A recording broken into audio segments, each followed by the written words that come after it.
Bismillahirrahmanirrahim. Assalamualaikum warahmatullahi wabarakatuh.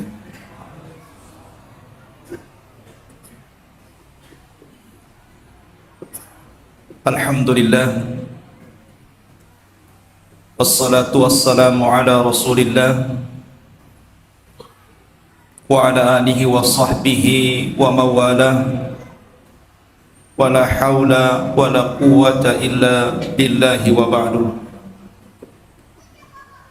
Qala Allahu azza wa jalla, ya ayyuhalladzina amanu taqullaha haqqa tuqatih wa la tamutunna illa wa antum muslimun.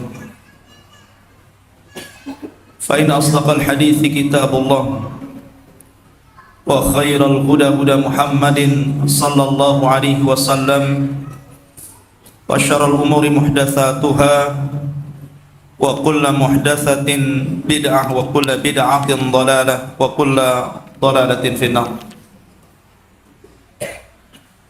Ma'asyiral muslimin, jamaah sekalian yang dimuliakan Allah Subhanahu wa taala.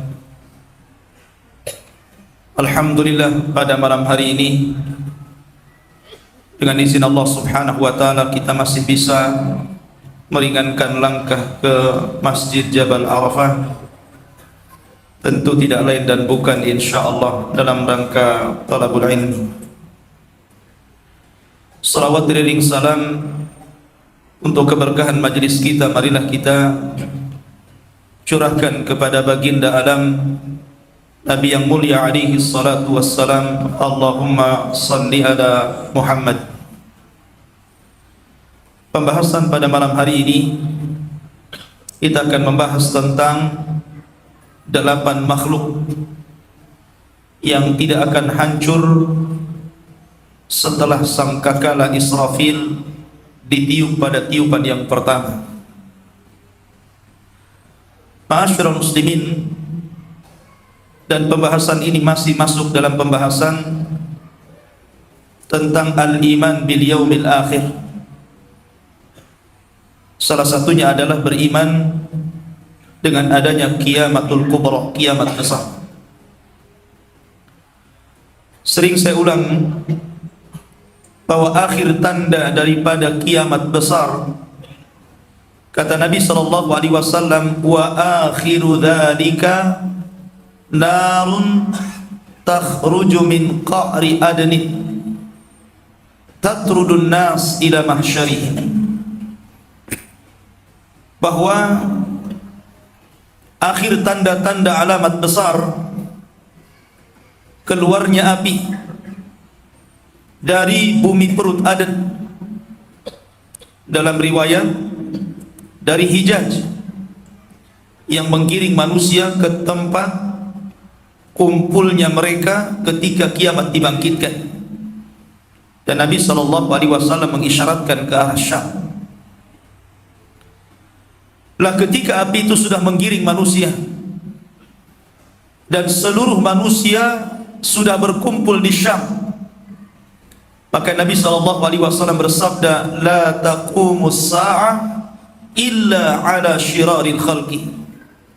Tidak mungkin tegak hari kiamat kecuali yang hidup pada hari itu hanyalah orang-orang yang buruk yang ada di permukaan bumi ini. Maka dari situlah Allah Subhanahu wa taala memerintahkan Israfil, satu-satunya malaikat yang ditugaskan hanya meniup sangkakala saja. Dia tidak bertugas kepada yang lainnya. Dan sejak diciptakan Israfil, kemudian diciptakan sur, trompet atau sangkakala, maka Israfil terus meletakkan sangkakala itu di mulutnya, menunggu perintah Allah, dan kedua matanya tajam menghadap arsy Allah Subhanahu wa taala, seolah-olah kapan Allah memerintahkan untuk meniupnya.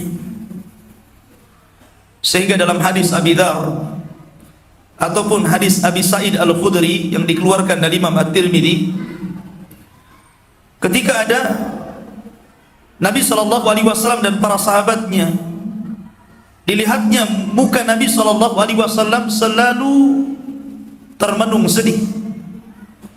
Kemudian sahabat bertanya, maka Nabi SAW menjawab, kaifa an'am wa qad iltaqama Israfil as-surah atau sahibul qarni qarna fayanfukhu fi.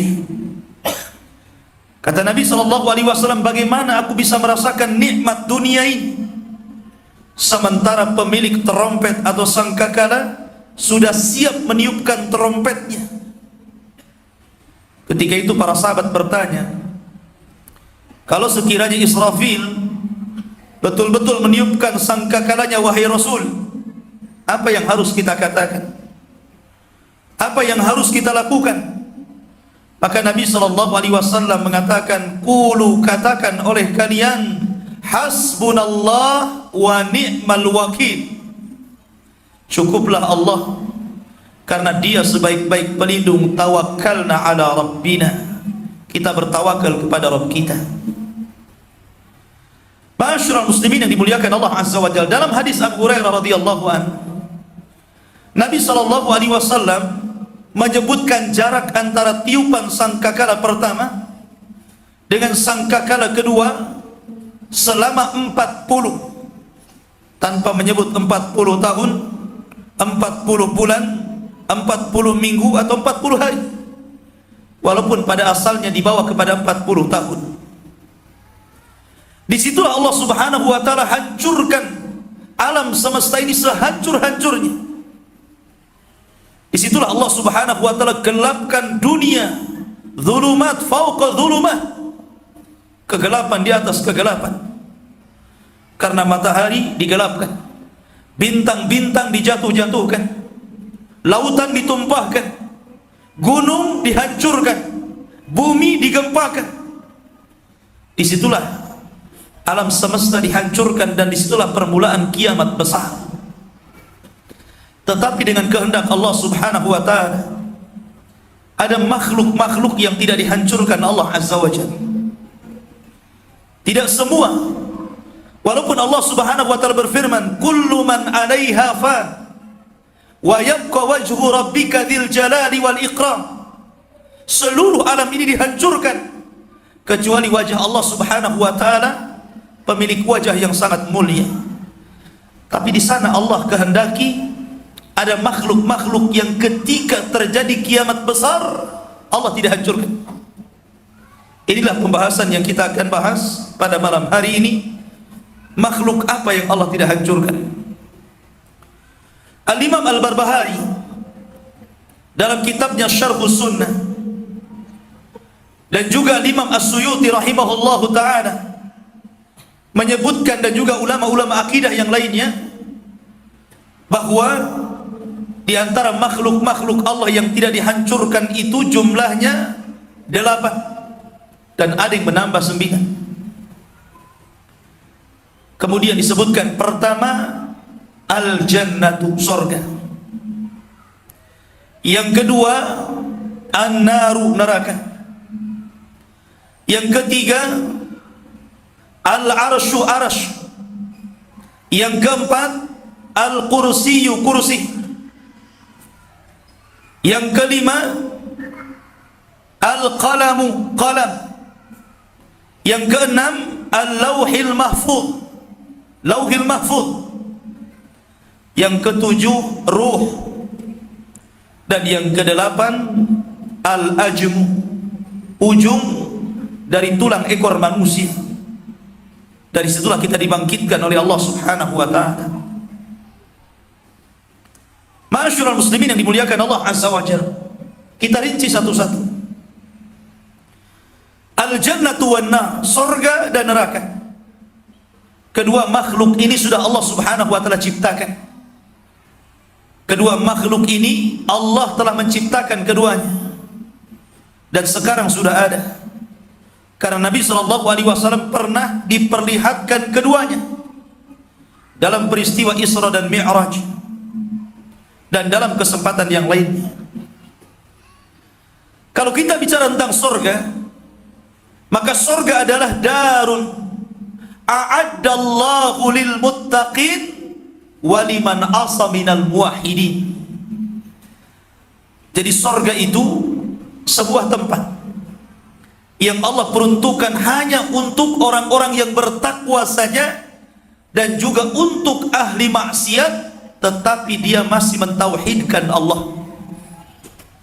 Selama dia masih mentauhidkan Allah, walaupun dia bermaksiat kepada Allah, masih ada harapan masuk surga. Karena orang yang masuk surga itu dengan dua jalan. Pertama, direct masuk surga tanpa azab dan hisab. Yang kedua, ada proses dulu, diazab dulu di neraka, setelah mendapatkan syafaat baru kemudian dikeluarkan dan dimasukkan ke dalam surga. Surga ini berbeda dengan neraka, karena surga itu sifatnya darajat, sementara neraka itu sifatnya darakat. Darajat artinya semakin tinggi surga maka semakin indah dan mulia. Semakin rendah neraka maka semakin buruk dan mengerikan kondisinya. Begitulah sifat surga dan neraka. Makanya Nabi SAW ketika membawakan hadis qudsi, ketika menghabarkan para pembaca Al-Quran, beruntung antum di dunia yang sering membaca Al-Quran, menghafal Al-Quran, gemar membaca Al-Quran, karena Allah Subhanahu wa ta'ala akan membahagiakan mereka di surga. Apa kata Allah kepada para pembaca Al-Quran?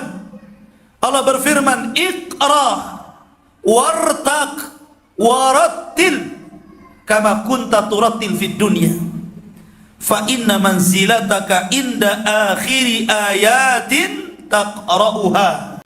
Kata Nabi SAW, bacalah, baca kau sekarang Al-Quran ini di surga ini, kemudian naiklah, dan dia akan naik. Pakai apa naik? Pakai rof-rof semacam sayap, naik ke atas. Kemudian Allah mengatakan, warattil, tartilkan bacaanmu sebagaimana engkau mentartilkan bacaan Qur'anmu di dunia. Karena nanti akhir daripada tingkatan yang kau akan tempati di sorga itu sesuai dengan akhir ayat yang kau baca di dunia. Semakin membaca Al-Quran, gemar membaca Al-Quran, maka semakin tinggi tingkatannya.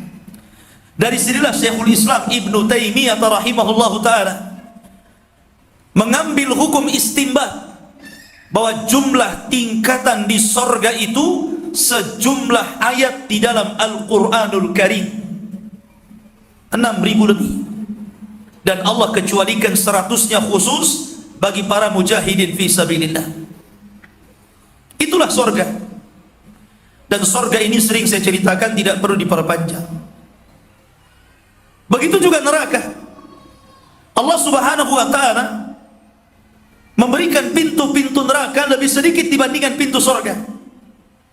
Karena pintu sorga itu 8, tapi pintu neraka itu 7. Dan ini ingin menjelaskan kepada kita bahwa rahmat Allah lebih luas dibandingkan kemurkaannya. Neraka itu untuk siapa? Darun a'addallahu lil kuffari wal munafiqin. Sebuah tempat yang Allah peruntukkan untuk orang-orang kafir dan juga orang-orang munafiqin dan juga orang-orang mujrim. Mereka dimasukkan ke dalam neraka,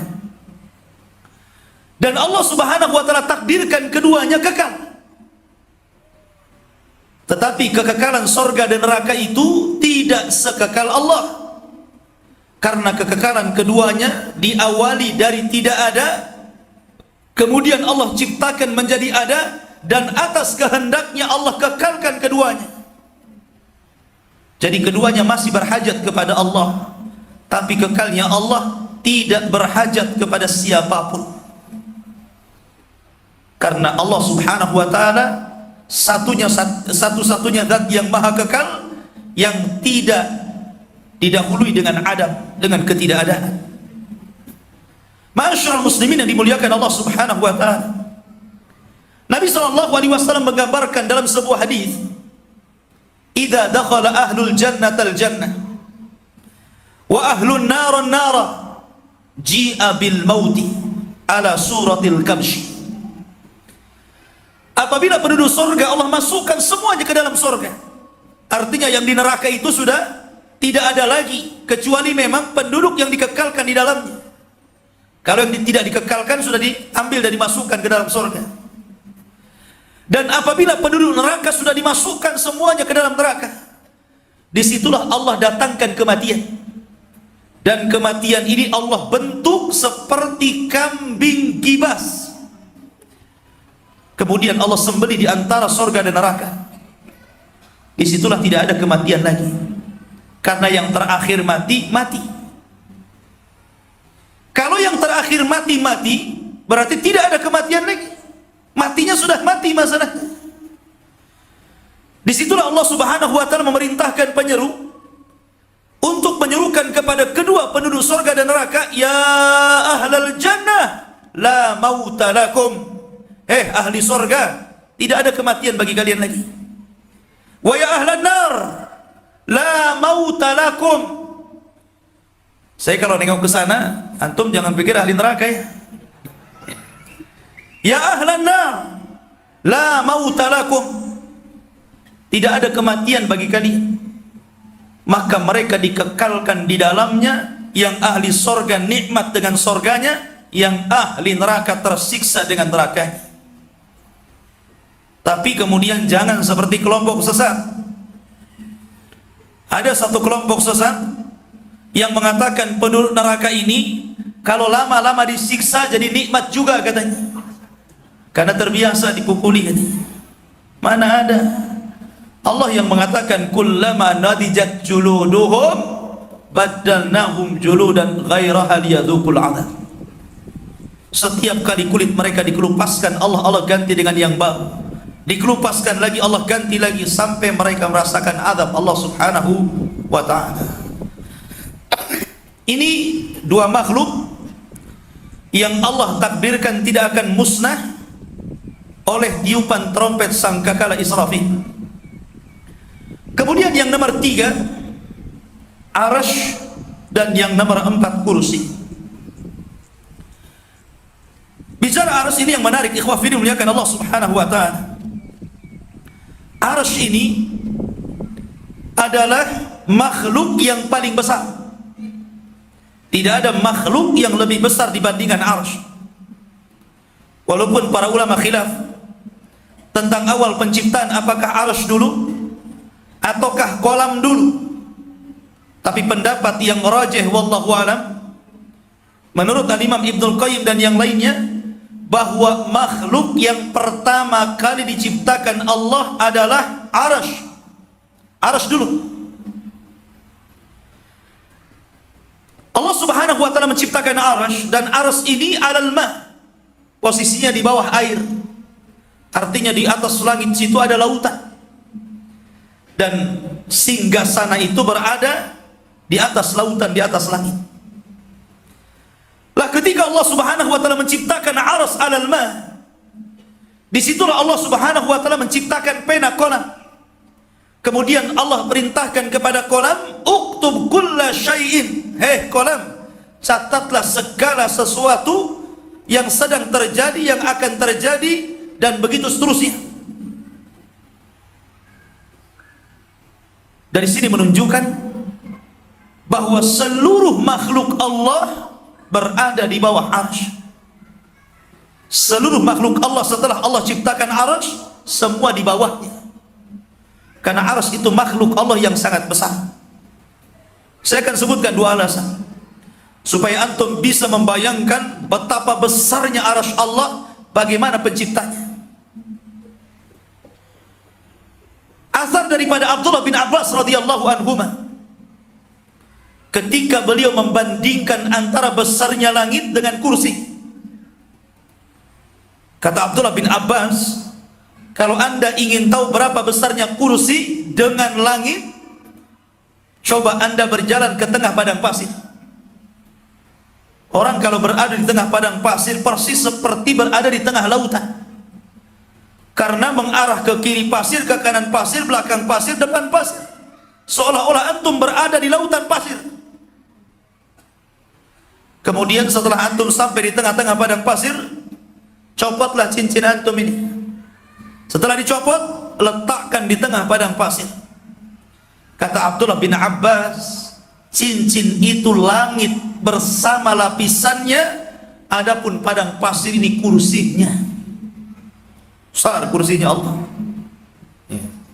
Kemudian Abdullah bin Abbas memberikan perbandingan lagi, adapun perbandingan arash dengan kursi, maka sama dengan perbandingan kursi dengan 7 lapis langit. Sebesar apa itu? Nggak bisa membayangkan kita besarnya. Kalau kursi saja, wasi'at kursiyuhus samawati wal ard, meliputi langit dan bumi, sementara kursi dibandingkan ars seperti cincin diletakkan di padang pasir, menunjukkan ars Allah ini besar. Dan Allahu Akbar, Allah Maha Besar sebagai penciptanya. 2, ars ini ditopang oleh 8 malaikat. Wa yahmiluna arsya rabbika fawqahum yawma idzin samaniyah. Dan para pemikul-pemikul ars pada hari itu jumlahnya berapa? 8. Ada 2 penafsiran para ulama tentang 8 malaikat ini.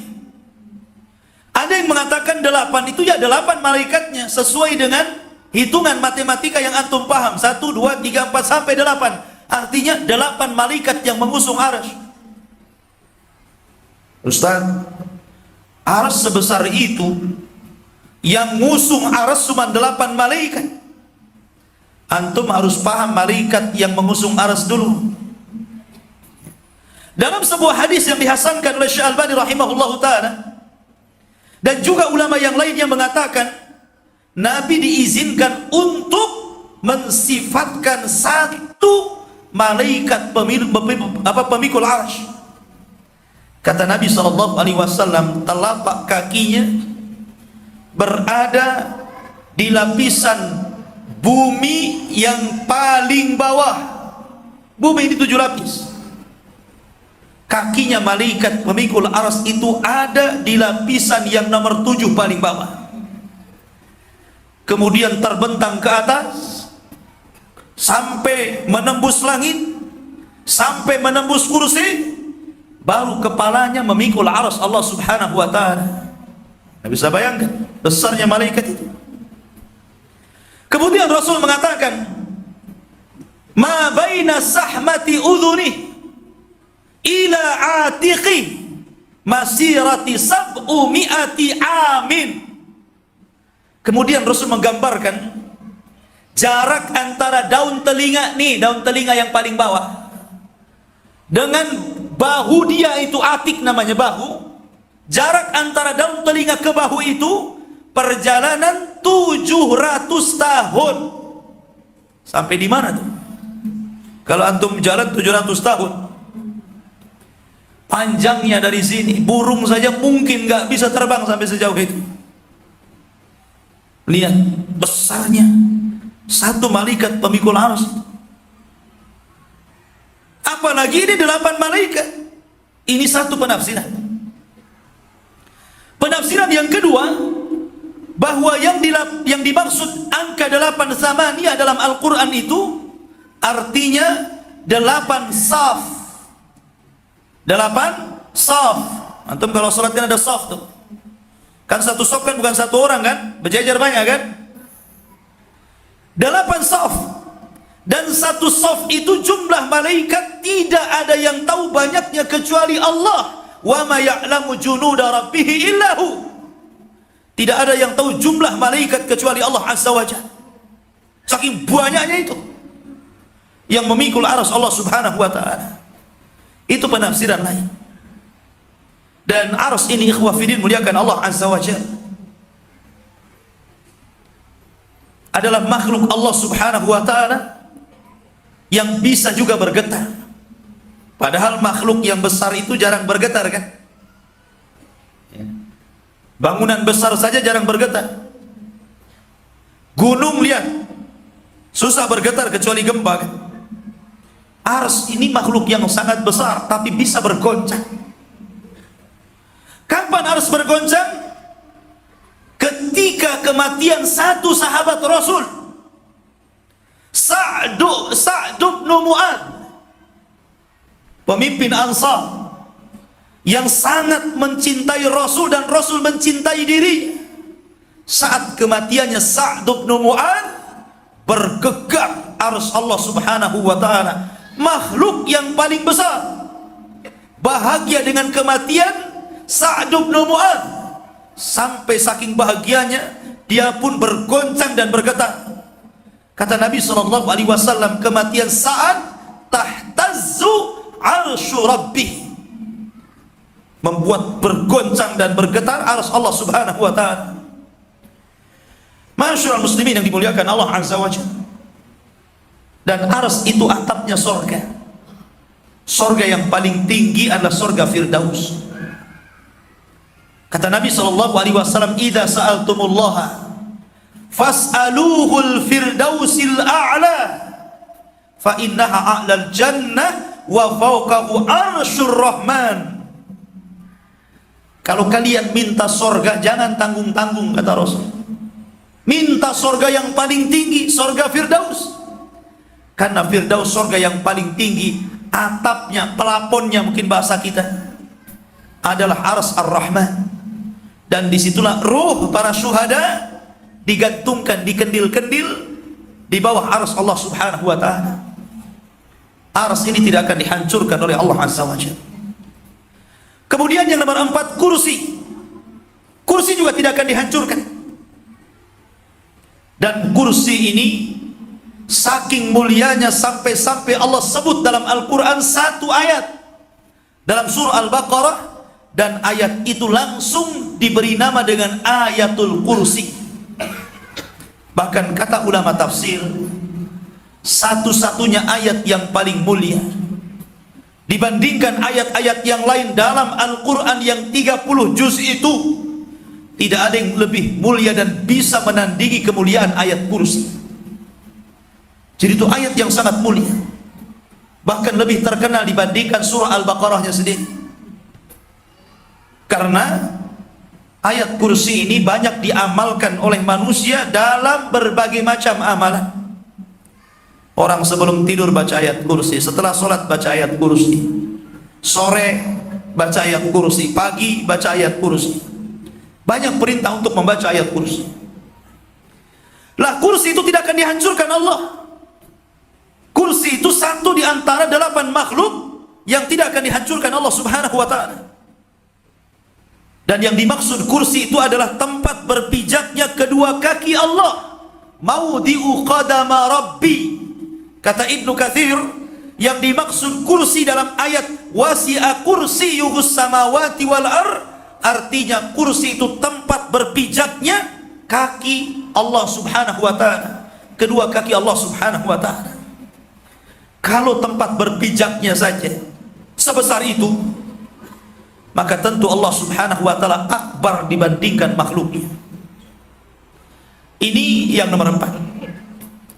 Kemudian yang nomor 5, Al-Lauhu wal Qalam. Nomor 5 dan nomor 6, Lauhil Mahfuz dan juga Qalam. Bicara tentang Lauhil Mahfuz, Lauhil Mahfuz itu ikhwan disebutkan dalam Al-Quran surah Buruj, fi lauhin mahfuz. Itu dari 2 kata ya, lauh, mahfuz. Lauh itu semacam papan. Papan untuk menulis itu disebut lauh dalam bahasa kita. Makanya orang-orang Jazairi sana kalau menghafal Al-Quran itu pakai lauh, bukan pakai mushaf kayak kita. Pakai lauh, pakai papan, ditulis ayat yang mau dihafal, kemudian dibawa papannya kemana-mana. Kalau sudah hafal dihapus, tulis lagi. Orang sana kalau ngapal Quran kayak gitu, nenteng-nenteng papan. Makanya orang sana kecil-kecil jago. Oh di sini mungkin kalau ada yang tahu surat ayat itu udah hebat ya. Oh di sana anak-anak kecil udah biasa itu. Karena begitu cara pendidikan menghafal Quran. Tapi yang dimaksud lauh di sini adalah, disebutkan para ulama, adalah makhluk Allah mahallun limaqadiril khalaik. Satu makhluk Allah yang dikumpulkan padanya seluruh takdir makhluk diletakkan di sini. Seluruh takdir makhluk sejak zaman pena menulis sampai kiamat dibangkitkan tercatat di situ. Rizkinya, ajalnya, bahagianya, celakanya, semuanya dicatat dalam lauh tersebut. Dan antum harus pahami beberapa kaidah ketika kita berbicara tentang lauhil mahfud. Yang pertama, bahwa lauhil mahfud adalah perkara gaib, sehingga seseorang tidak boleh mensifati lauhil mahfud kecuali berdasarkan Al-Quran dan Sunnah Nabi. Ini perkara gaib masalahnya. Yang kedua, kalimat lauhil mahfud, papan yang dijaga, terjaga dari apa? Kenapa harus dijaga? Dari dua perkara. Lauhil mahfud itu artinya dijaga atau terjaga dari at-taghyiri wat-tabdili waz-ziyadati wan-nuqsan. Terjaga dari perubahan, dari penggantian, dari tambahan, dari pengurangan. Tidak mungkin terjadi apa yang sudah ditulis di lauhil mahfud terjadi perubahan sedikit pun. Gak mungkin berubah. Begitu terus sejak ditulisnya sampai dikiamatkannya dunia ini. Ini yang pertama. Yang kedua, terjaga dari usuli syaitan. Sampainya syaitan ke situ, kemudian mencuri isi daripada takdir-takdir manusia. Syaitan tidak akan sanggup masuk ke situ untuk mencuri dengar, kemudian membawa ke bumi dan dijual kepada tukang sihir. Gak akan sampai syaitan di situ. Karena lauh itu dijaga oleh para malaikat. Inna nahnu nazzalna dzikra wa inna lahu lahafidhin. Allah menjaga lauhil mahfuz, tidak mungkin disentuh. Ada memang riwayat yang mengatakan bahwa catatan itu yang dimaksud lauh itu adalah keningnya Jibril. Apa yang namanya? Keningnya. Jadi ketika Allah menciptakan kolam itu, yang suruh menulis itu di keningnya Jibril. Jadi kolam itu nulis di keningnya Jibril. Semua takdir-takdir makhluk selama hidup di dunia. Apa keningnya Israfil? Apa? Dalam keningnya Israfil. Sampai akhirnya Israfil meniup sangkakala. Tapi sekali lagi, ini tidak benar. Riwayatnya tidak sampai kepada derajat yang bisa dijadikan hujjah. Tidak perlu kita kemudian memakai riwayat ini bahwa lauhil mahfud itu adalah dahinya Israfil, yang kemudian kolam mencatat di situ sampai kiamat. Masyaallah, ada yang mengatakan dalam riwayat Abu Syaikh bahwa lebar dan besarnya lauhil mahfud itu masiratu mi'ati amin. Ada yang mengatakan sejarak 100 tahun perjalanan lebarnya. Ya. Sampai di mana itu kalau antum jalan 100 tahun tuh? Itulah lebarnya lauhil mahfud. Dan disitulah catatan seluruh takdir manusia. Bahkan takdir-takdir bukan hanya manusia, seluruh makhluk. Sejak diciptakan sampai dihancurkan Allah Subhanahu wa ta'ala. Ya. Masyaallah muslimin yang dimuliakan Allah Azza wa Jalla, itulah juga makhluk yang dikecualikan lauh. Kemudian juga qalam. Yang nomor berapa itu? Nomor 6. Qalam. Nun wal qalami wa ma yasturun. Qalam, makhluk kedua yang Allah ciptakan. Kemudian qalam mencatat di lauh yang dijaga, yang disebut dengan mahfud. Ada yang mengatakan bahwa letak lauhil mahfud dan juga qalam berada di dalam arasy sebagai kemuliaan keduanya. karena seluruh takdir Allah dicatat di situ dan Allah yang menjaganya. Wallahu a'lam. Kemudian yang nomor 7, ruh wal ajm. Pertanyaan,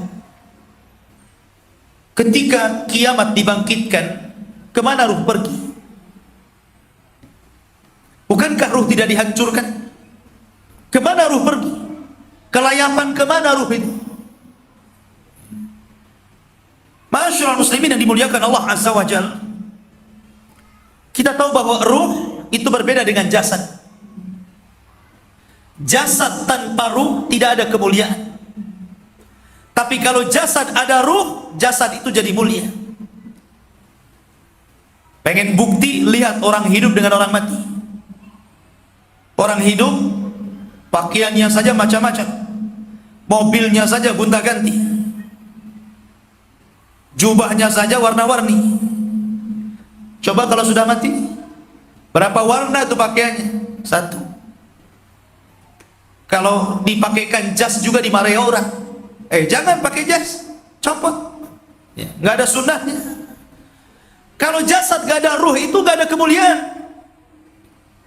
Nggak bisa dia berdandan, dia begitu saja pakaiannya, putih gitu ya. Tapi kalau ketemu ruh dengan jasad, jadi mulia. Allah muliakan sehingga dia bisa memakai baju sekehendaknya, kendaraan sekehendaknya, pakaian sekehendaknya, dan begitu seterusnya. Tapi tentu kemuliaan ini juga ditentukan dengan ketakwaan. Yang ingin saya jelaskan, ketika ruh seorang mukmin dan kafir meninggal dunia, maka mereka akan masuk ke dalam kuburan. Disitulah ada alam yang disebut dengan alam barzakh. Terjadi silang pendapat. Orang yang masuk ke dalam azab kubur atau masuk kepada nikmat kubur, apakah mereka merasakan nikmat dan azab itu hanya ruh saja, sementara jasad itu hancur dimakan tanah dan cacing tanah? Ataukah ruh dan jasad itu menyatu kembali dalam kuburan? Ini yang menjadi pertentangan ulama akidah. Tapi pendapat ahli sunnah wal jamaah, pendapat yang akrab, pendapat yang lebih benar, bahwa terjadinya azab kubur ataupun nikmat kubur setelah adanya fitnah kubur birruhi wal jasad, dengan ruh dan jasad. Artinya antum dibangkitkan sebagaimana antum sekarang hidup. Bayangkan coba antum sendiri di malam pertama masuk liang lahat, antum sendiri. Antum saja dalam kamar, ikhwan, antum gelapkan. Kemudian antum duduk saja temenung begitu, megap kita ini, kayak uka-uka jadinya. Coba, tetapi ikhwan, dalam kuburan itu tidak bisa apa-apa, antum dalam ruangan kecil itu. Kalau di rumah masih antum bisa keluar, bisa nyalakan handphone.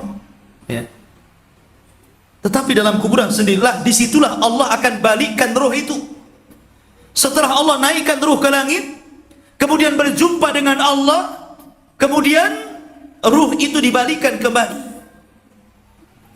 Karena manusia akan berjumpa, melakukan perjumpaan dengan Allah itu di 4 tempat. Pertama saat sholat, yang kedua saat kematian, yang ketiga di padang mahsyar, dan yang keempat di surga. Allah mengatakan, ya ayyuhan insanu innaka kadihun ila rabbika kadahan famulaqi. Untuk menjumpai Allah. Kenapa seseorang disuruh oleh Allah itu kadih, bersungguh-sungguh untuk beramal soleh di dunia? Karena Anda akan berjumpa dengan Allah. Maka ketika berjumpa dengan Allah, berjumpalah dalam kondisi yang terbaik.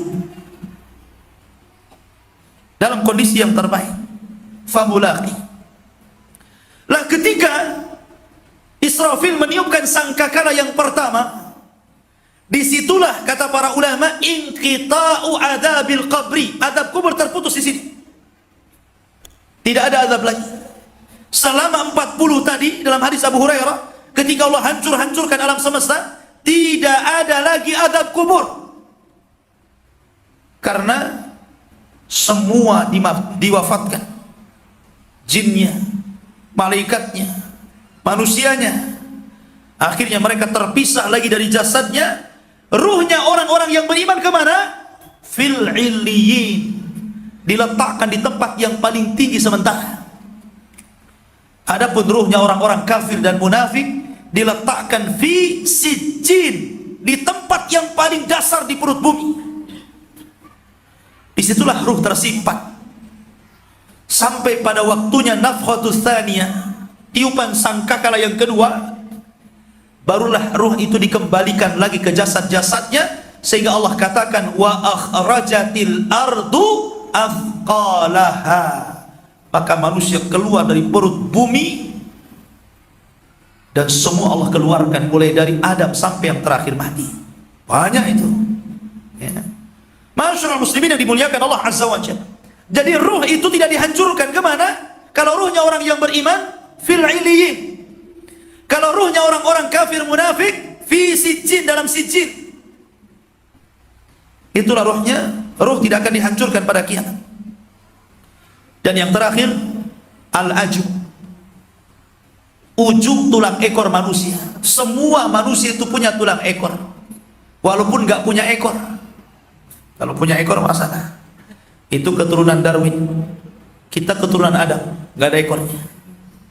Jadi setiap manusia itu punya tulang ekor.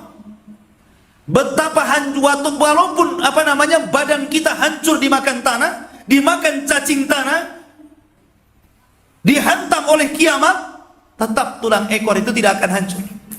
Walaupun Allah hancurkan sehancur-hancurnya bumi, tetap tulang ekor manusia tidak akan dihancurkan. Yang kecil itu yang di ujung. Karena Allah Subhanahu wa ta'ala akan bangkitkan manusia dari situ. Dan Allah ketika membangkitkan yang kedua kalinya lebih mudah dibandingkan pertama kali menciptakannya. Tulang ekor itulah kita dibangkitkan Allah Azza wa Jalla. Dari sini ikhwah fillah muliakan Allah Subhanahu wa ta'ala, teranglah jelaslah bahwa makhluk-makhluk ini tidak dihancurkan Allah Subhanahu wa ta'ala pada hari ketika Allah menghancurkan alam semesta ini. Subhanallah bihamdika asyhadu an la ilaha illa anta astaghfiruka wa atubu ilaik. Allah taala. Assalamualaikum warahmatullahi wabarakatuh.